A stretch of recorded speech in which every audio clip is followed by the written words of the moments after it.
The use of historical money in Tibet started in ancient times when Tibet had no coined currency of its own. Bartering was common, gold was a medium of exchange, and shell money and stone beads were used for very small purchases. A few coins from other countries were also occasionally in use. Coins were first used in a more extensive way in the 17th century. These were silver coins supplied by Nepal.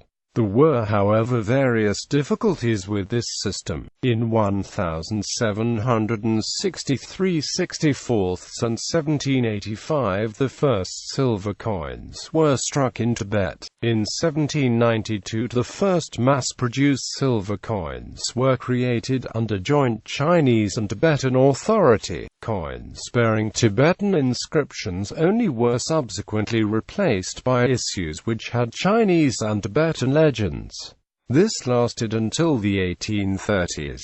In 1840 purely Tibetan coinage was struck under Tibetan authority, and this coinage continued being made until 1954, with only 2 short interruptions when Sino-Tibetan coins were issued. In 1910 the Tibetan government started producing a large range of copper and silver coins of different denominations, and in 1918 to 1921, gold coins were struck. Tibetan banknotes were first issued in 1913. From 1955 to 1959 no more Tibetan coins were created, although banknotes were still being printed, and by 1959 all of the money was gradually being replaced with renminbi yuan. Methods of exchange in ancient Tibet. In ancient Tibet, the use of coins was insignificant. Tibet's main neighbors, India, Nepal and China, had had their own coinage since time immemorial. Ancient Tibet, however, had no locally struck coinage, although a certain amount of coins from Nepal, Chinese Turkestan and China had reached Tibet by way of trade, or as donations to important monasteries.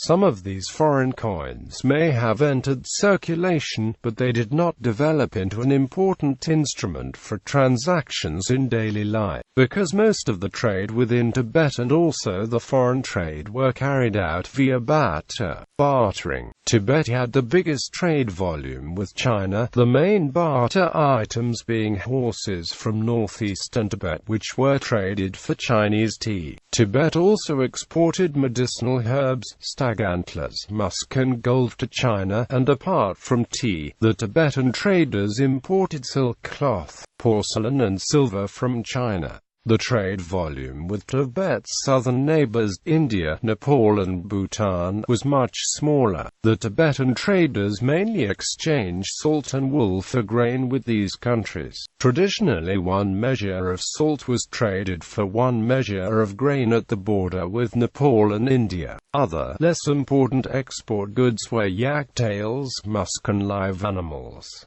For the 17th century, the export of falcons to India is also recorded. For large transactions within Tibet, gold dust and Chinese silver ingots were used. These ingots came in different shapes. The most common kind resembled horseshoes or donkey shoes, and were named rtarmig in Tibetan. For small transactions, various consumer goods could be used. Among others, these were areca nuts, tobacco, ceremonial scarves and tea was usually traded in the form of tea bricks. This developed into the most important medium of exchange in the 19th century, when a regular coinage had already been introduced into Tibet. Shell money and stone bead money for very small purchases. Cowries and stone beads are recorded as being in use as money in ancient Tibet. Before the government of the 5th Dalai Lama was established, various small gold ingots circulated in Tibet, some of which were marked with stamps.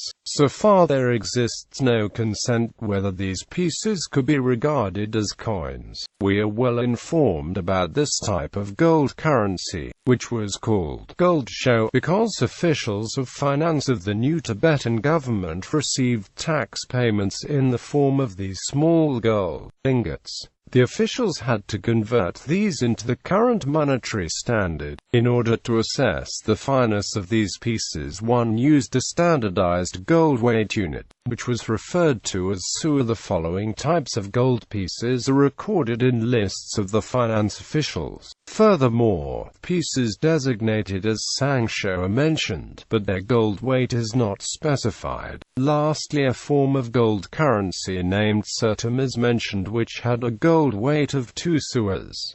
15 sertum corresponded to 1 standard changsho. The currency unit gersho was already mentioned by Sarat Chandra Das in his Tibetan English dictionary. According to this author, 1 gersho equals 24 suas.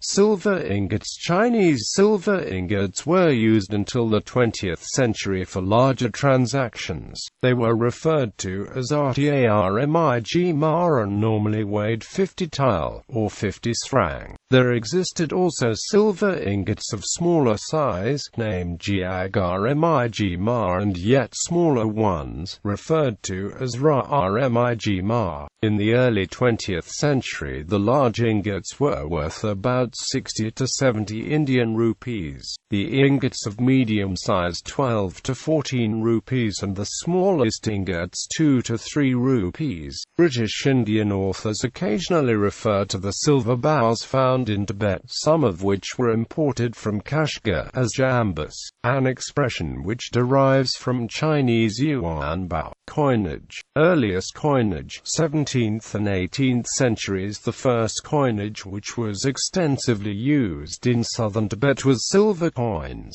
which were supplied by the Nepalese Malay kingdoms and the first kings of the subsequent Shah dynasty from about 1640 until 1791. Tibet provided the silver for the striking of these coins and received coins at the same weight, the Nepalese reaping a handsome profit by alloying the pure silver with copper before the striking of the coins. Owing to a dispute between Nepal and Tibet regarding the fineness of the silver coins supplied by Nepal, the export of these coins was disrupted after the mid-18th century. In order to overcome the shortage of coins in Tibet at that time, the Tibetan government started striking its own coins, modeled on Nepalese prototypes. This occurred in 1763–64 and again in 1785 without any interference by the Chinese government. The Nepalese tried to carry on the very lucrative coin business during the Shah dynasty, which had been established by Prithvinarayan Shah in the Kathmandu Valley in 1768. First, the Nepalese supplied mohars of good silver, but wanted these to circulate at the rate of 1 new mohar for 2 of the old adulterated silver coins struck by the Malay kings. This would have meant a tremendous loss for the Tibetan traders, and so the Tibetan government did not accept these terms. The second Shah king, who ruled from Kathmandu, Pratap Singh Shah, supplied alloyed silver coins during the period 1775 until 1777. Thereafter, when the Nepalese again tried to introduce into Tibet coins of good silver, which should have circulated at a considerable premium compared with the Malay and Pratap Simha coins, the Tibetans refused, which resulted in a disruption of trade between Nepal and Tibet. Tibet again experimented with its own coinage in 1785 in order to mitigate the shortage of silver coins. End of the 18th century. In order to resume the profitable coin export on the terms, the Nepalese invaded Tibet in 1788 and again in 1791.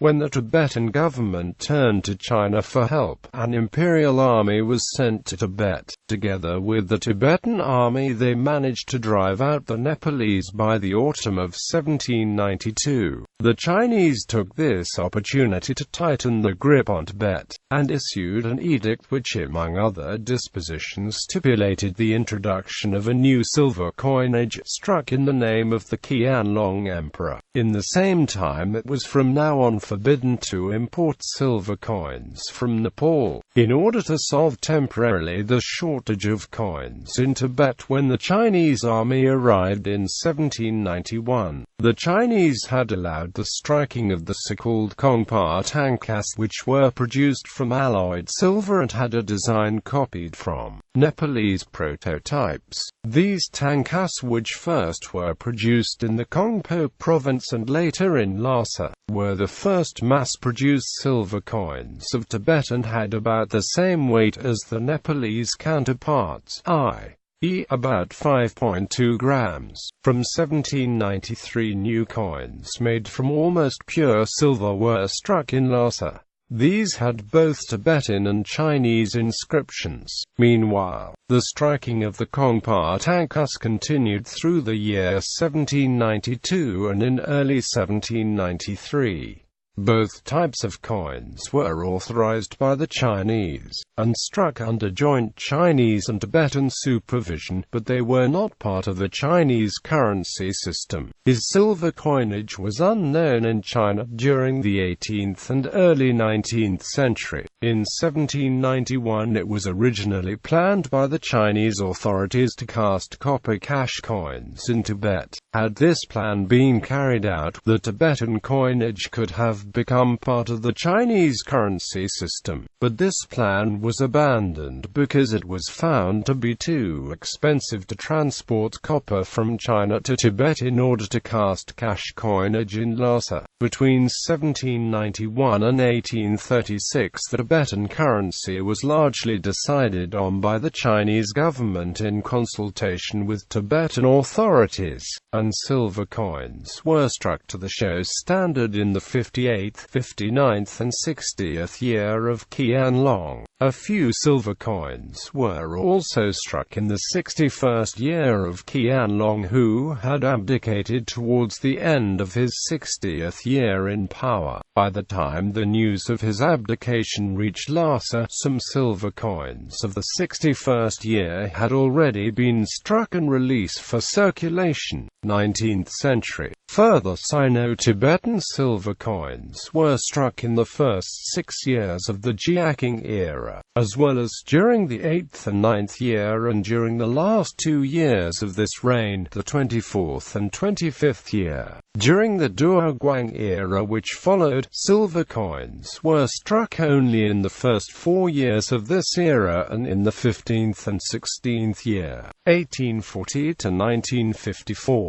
Coinage of the Tibetan government. Thereafter Chinese influence weakened in Tibet, and from 1840 until 1954 the Tibetan government made decisions about Tibet's coinage system with just one incidental interference by the Chinese. The coins of this period had only Tibetan inscriptions and designs, and made no reference whatsoever to China. The only incident which interrupted the production of purely Tibetan coins occurred during the short period of 1909 to 1910 when the Tibetan government struck copper and silver coins dated to the first year of the Shantong era, and in 1910 when the Chinese Amban in Lhasa had silver and copper coins struck with legends in Chinese and Tibetan. These are the only coins minted in Tibet which can be considered as being part of the Chinese currency system of this period. The only coin types which were produced in Lhasa between 1840 until 1908 were silver coins struck to the tanka standard of the newly created Ganden tanka and of the earlier Kongpa tanka type. After the already mentioned interruption of the purely Tibetan coin production towards the end of the Qing dynasty, the Tibetan government started producing a large selection of silver and copper coins in various denominations ranging from 2.5 ska to 1 srang. Later silver coins of higher denominations were introduced, 1.5 and 3 srang from 1949 until 1952 coins coins with the denomination 10 srang, which contained only about 10% of silver, were struck. This is the highest denomination coin which was released for regular circulation in Tibet. From 1918 until early 1921, gold coins of the denomination 20 srang were struck in the Sirkang Mint, which was located near Norbilinka, the summer residence of the Dalai Lamas. These gold coins did not circulate very much in Tibet and were mainly used for storing wealth, or they were exported to India where a good profit could be obtained. Silver tankas of the Gandhan tanka design continued to be struck in the 20th century parallel to the various other denominations which were just mentioned. The last Tibetan silver coin of this design was produced in 1953–54. This was a special issue struck in fine silver for distribution to monks in the Lhasa area. These neatly machine-struck coins were valued at 5 srang. From 1840 until 1932, Tibet's coins were struck by hand, and later with water-powered or man-powered locally made machines, in different mints located in and near Lhasa. The circulation of foreign coins and the Sichuan rupee during the second part of the 19th and the first third of the 20th century. Numerous foreign silver coins circulated in Tibet. Most of them were traded by weight, such as Mexican and Spanish-American silver dollars, Russian rubles and German marks.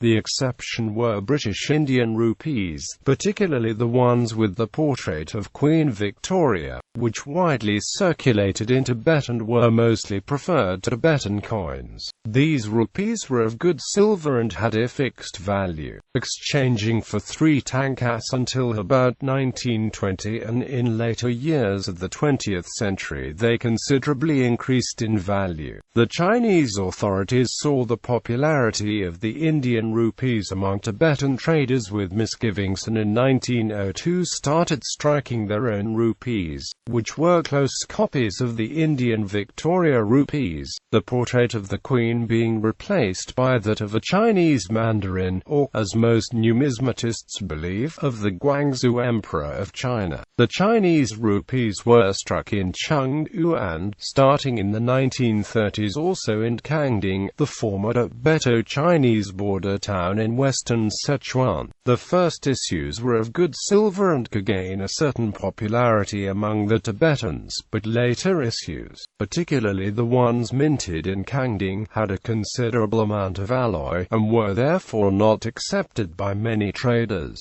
In the early minting period also a small amount of half and quarter rupees were struck in Chengdu. Since they often ended up as buttons or as parts of silver jewelry, the production was soon discontinued, and, when small change was needed, the whole rupees were cut in half or were quartered with the help of a sword and a hammer. The total mintage figure of the half rupees was 130,000 and that of the quarter rupees 120,000.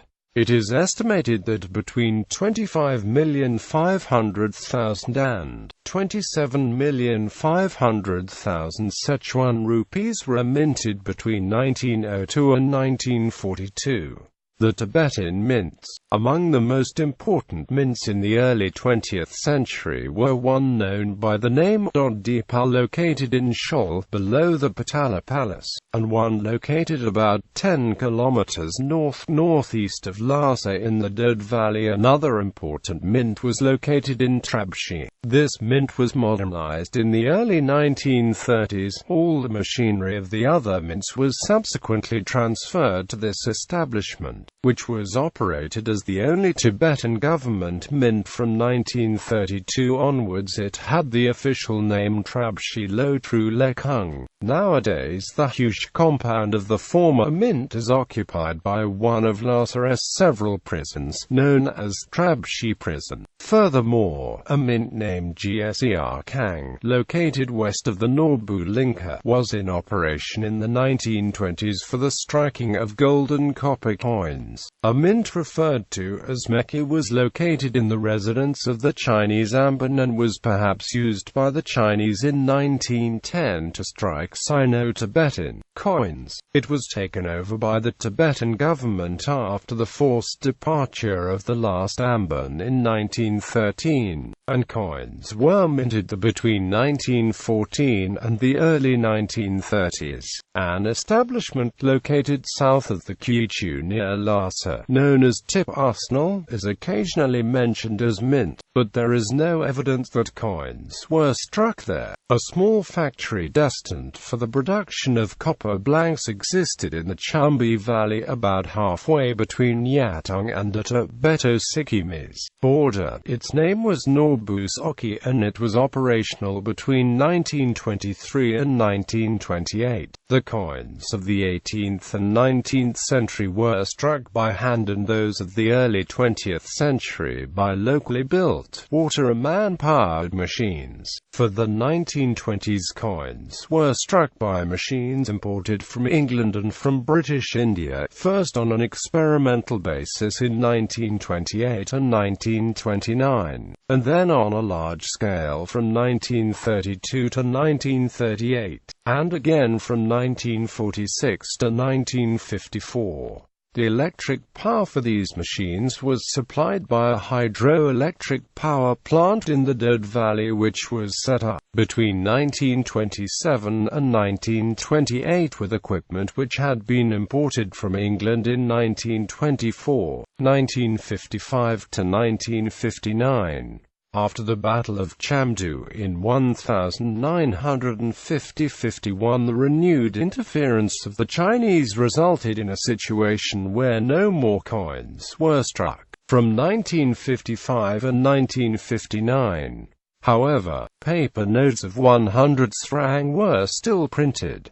In the early 1950s, the Chinese restruck dollars with the portrait of Yuan Shikai in the Chengdu Mint. These were introduced into Tibet to pay Tibetan workers involved in road building and to buy the goodwill of influential Tibetans. Many Yuan Shikai dollars were smuggled to India by Tibetan traders who bought Western goods in Calcutta which they sold at considerable profits to Chinese army members in Lhasa. After 1959, during the Great Exodus of Tibetans by the middle of 1959, also the circulation of banknotes stopped. When the PRC introduced the Mimang Shangul currency into Tibet, eventually replacing the traditional Tibetan money. Since 1959, Mimang Shangul SGOR is used. 1 SGOR is divided into 10 SGORs euro 100 SCAR. 1 SGOR is called Gorji Cig while 1 SCAR is called SCARgang. Tibetan texts are printed on banknotes but not on coins. The dates on Tibetan coins, except for the Sino-Tibetan coins, the early undated Tankas of the 18th century, and the undated Ganden Tanka issues. All Tibetan coins are inscribed with the cycle and a year in which they were struck. Each cycle comprises 60 years. The first year of the first cycle corresponds to the Western year AD 1027. According to Tibetan tradition, the Kala Chakra was introduced into Tibet from India in the year 1026. Therefore the dates found on Tibetan coins record the number of years which have elapsed since this historical event. In order to convert a cycle date of a Tibetan coin into a Western date, one can use the following formula: times 60 plus number of years plus 1026. Example: Rabung 15 Lo 43 means that 14 complete cycles plus 43 years of the 15th cycle have elapsed since the year 1026. This date can be converted as follows: times 60 plus 43 plus 1026 equals AD 1909. It is necessary to know that the Tibetan year usually starts sometime in what is the month of February according to the calendar of the Western world. Therefore, the coin of the above example cannot have been struck as early as January 1909, but may have been struck as late as January or early February 1910. Tibetan currency units. Tibet had a dual and therefore complicated system of currency units. One was imported from Nepal and its basic unit was the tanka. The other was imported from China and its basic unit was the srang. These two systems were used in Tibet concurrently from about 1640 until 1959. The small units of 1/2 sho and 1/2 tanka were only struck for circulation, in small numbers in 1793. There also exist some 1/2 sho coins dated Qianlong 59. These, however, are extremely rare, and most of them probably have to be considered as patterns or prototypes. In the 20th century, the following units were struck. A selection of Tibetan coins.